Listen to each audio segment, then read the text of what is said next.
On today's episode of Watch Jericho, we are here in Josh's garage at the Fractured Rooster, and today we're trying to troubleshoot this old four-wheeler that was running just fine. It was running great.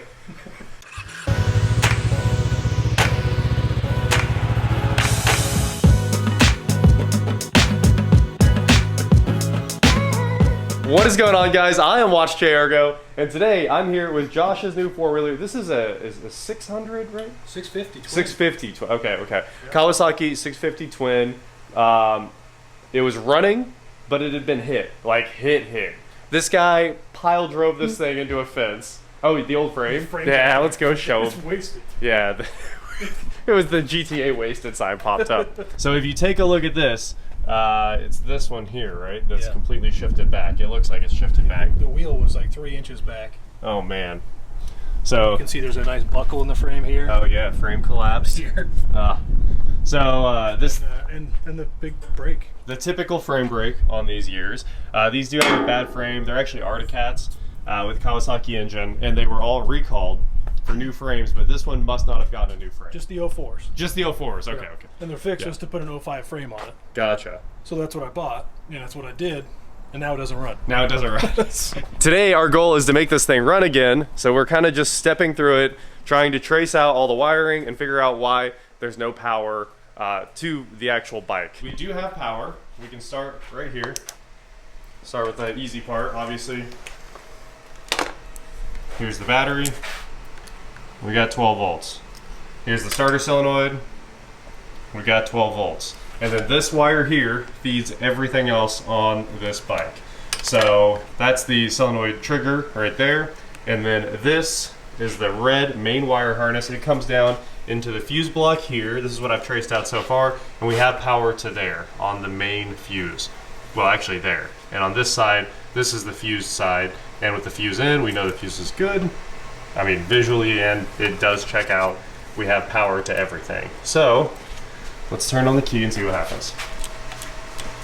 We have illumination and no gauge. Nothing. Gas tank's going in. So the gas tank was in just a minute ago, but we moved a few wires around. We're just kind of cleaning everything up. And this is one of the harness grounds. That's important. And this is the battery ground that's definitely hooked up right there, that big monster. And this is one more harness ground that we have checked out. The next thing we know is we're looking for red with a dashed white line. And we also know that that comes up here to the front somewhere to an accessory plug for aftermarket stuff. And I haven't found the front one yet, but I think it's that. That's solid. So there's a 12 volt cigarette lighter plug here. That's where that goes. Oh, okay. So that is kind of an accessory. Yeah, there is another one of the dual plugs up front. Yeah, it makes sense that there's one more of those. Fuel pump power, good to go. The regulators right there. So that's all set up, grounded. And then this is one of those accessory plugs that we're talking about. These have a loop through for their own ground, which is pretty interesting. I don't know why you would need that, but this is the accessory power, or the accessory circuit that runs the gauges. So I'm gonna check that for 12 volts next. And we have 12 volts there. Why are the gauges not at least? I think I might have fried something, but I even took it apart, looked at all the diodes and regulators. Inside the cluster? Yeah. And it was all fine? Yeah. Huh. So we now know, hey, there's your backlight on third position. It's cool. Kind of a cool backlight, yeah. A little light pipe in there. So we know that this orange right there should be switched ignition. So we're gonna start there. We know we have the battery, this is the positive 12 that's always on. So. It doesn't smell smoked at all. It doesn't smell smoked. And the key is, nothing. We have no ignition. Well, it does seem like orange is a constant across this entire bike, so we can check it wherever you want. What's this? That might be a relay. We just smoke that because orange goes into it. Yeah, let's find out. Orange turns into blue, brown. So Josh did get a diagram, which is a very good diagram. Thank you, whoever printed this up, because it's full color and the wires trace like they should. So there's a good chance this comes down to the belt sensor, and it's just like a remote for that. So I need to find, hold on, what is this? Blue, white, and brown to pink, green? Pink, green, and orange. Pink, green, and orange. Pink, blue. Okay, pink, blue.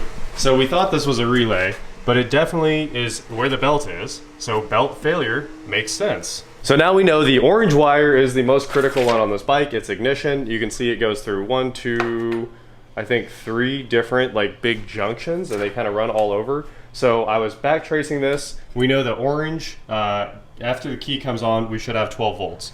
And here we have 12 volts. And then we checked the other side of the fuse, and we had 1.3 volts, which is very interesting. So let's swap in another 10 and see what happens. So we were checking all this at the CDI box because it's probably the most important connection on the bike. And that wire, we were getting 1.3 volts as well. It's clicking. Or plug it in. Oh, the ignition relay. I figured there had to be a relay.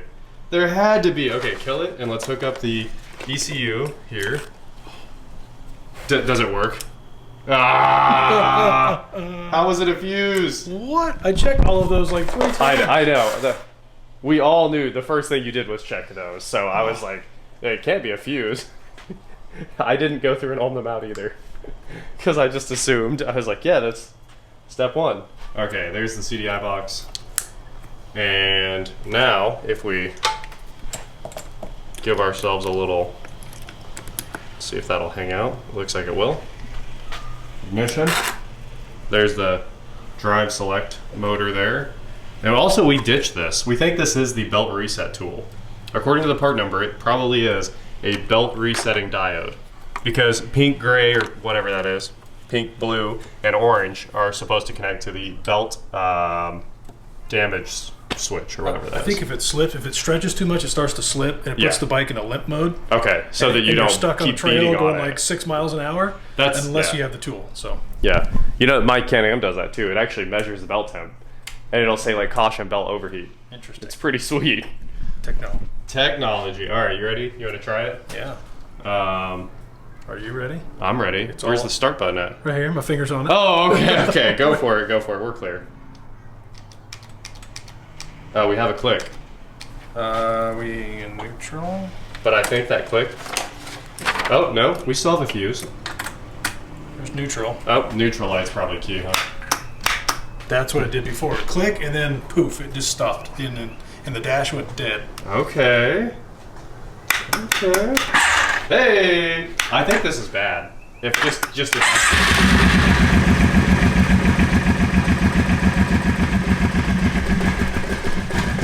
if I had to guess, I bet it's an overload at that solenoid. Because we know we had already jumped the starter with just a pair of pliers and it worked every time perfectly. Well, what else could it be other than too much power, too much current? Sweet. That was only a couple days of troubleshooting.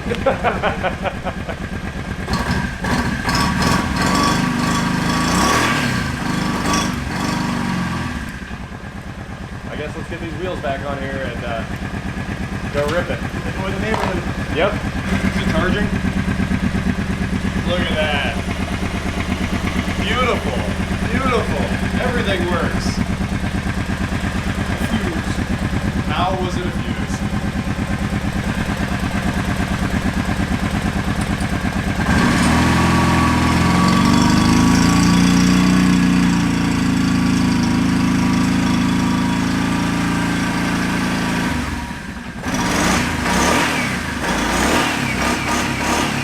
I love how as soon as you slap on that big fat piece of plastic, it's complete. Like all we have to do is put the wheel on now, and you're like, oh, it's done. It's a 4-wheeler. Yeah, 90% of the bike. It really is. The Honda's the exact same. My TRX, the fairing is the whole bike. So Josh is hooking up the brake light, and we can drop this thing on and put the battery back in. It's like Superman's cape. Oh, here, gas. Fill. There you go. Boom. Look at that. 4-wheeler complete. And if anything else fails, the gas tank will hold the plastic on. There's probably somebody there that knows exactly what that is. We're just going to leave it mounted up inside there. Looks better already. You know what they say. If you want to know the answer to a question, you just say the wrong thing on the internet. That's right. That's right. Because if you say, I don't know what this is, can someone please explain it to me? Nobody cares. But if you're like, this is the starter telepathic communicator, and they're like, clearly 400 people are like, you're such an idiot. I forgot. Oh, Engineering Explained actually said that in his last video. Yep. Yeah, he was like, all I need to do is say the wrong thing in my video, and we'll get the answer. That's right. That's super funny. The cry for help goes unheard. Yes, right. So we got the luggage rack here mounted back on. It's got massive bolts to hold it on. In case you were ever wondering, I never wanted to like use these to pull something out. I was like, we got to go to the frame. This is the frame. Huge bolts. And basically all of that's wrapped up. We're moving on to the front. So we should be able to ride this here in just a few minutes. I've always found like a piece of cardboard is the right length to make up the gap. So you can actually use the battery.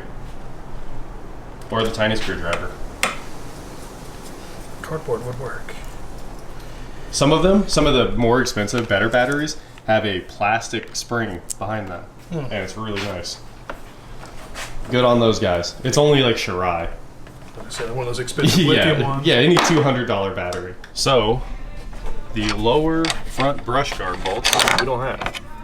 But definitely a 10 mil. It's gotta be that one. 10125? Yep. 10125. Should be red, right? Red. Metric. Right there. We went too far. Making some progress here. We got the whole front end back on now. Obviously we had to make that hardware run to get those lower bolts down there, but that's all back. We got it down on the ground. Lights working. Hey, what happened to neutral? It should still be in neutral. Right? Ah, there it goes. Now it believes it's in neutral. Probably park. Yeah. Hopefully it all works. It works. So now we need to fill the diff, and we're gonna take it out for a test drive. Plastic's going on. So we just filled both diffs, finished final tightening on basically everything. So Josh is throwing on the little doghouse, whatever you want to call that, for the display there. I do think that needs to go like that, maybe? Oh, this needs to go into the middle. Okay, now we're ready for the seat. So the seat's right here, and we should be able to just kind of wiggle that up on and be home free. Now, it's all together. Will it work? That's the real question. No. That solenoid's going. Better get your solenoid.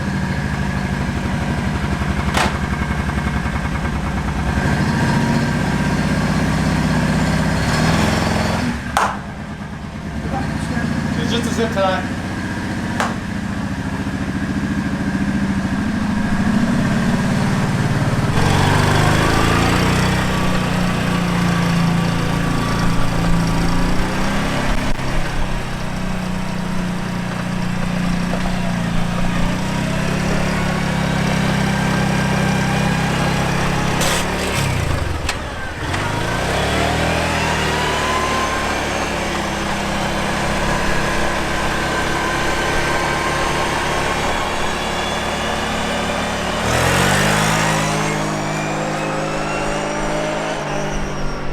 Holy crap, that thing's fast. Josh wasn't even ready. It started speed wobbling into the corner. I wasn't expecting it at all.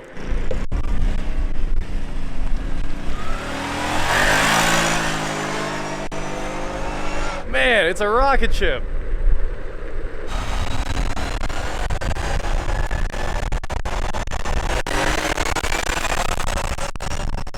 The scooter wide open, so I was going 25 and you took off like a rocket ship. Like 26. 26, yeah. 1 mile an hour faster.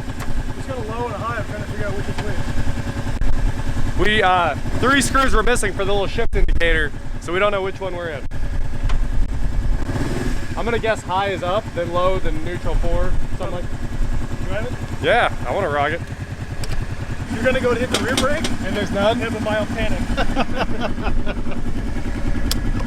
Low, high, neutral, reverse. You got it.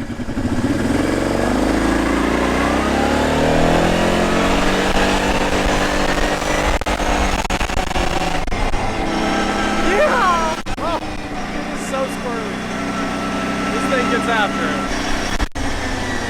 Before, when you rode it with the frame all bent, it was dog-legged down the road. It was crazy.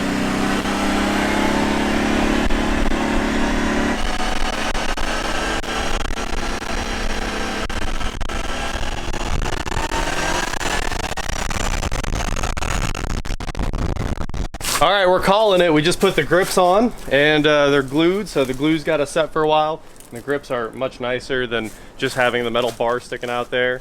So we're gonna let that just kind of chill for, I think it said like 4 hours before the silicone sets up. And that should be it for the Articat. It's ready to go rock and roll, play in the field. That is it for today, guys. Thank you so much for watching. Don't forget to head on over to shop.watchjericho.com for cool shirts, not like this. And please like, share, subscribe, do whatever you want to do.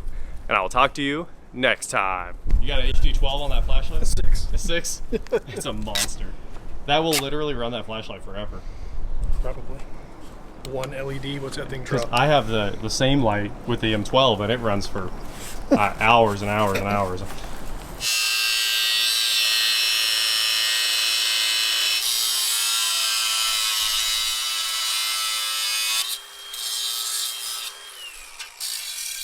Looks good to me.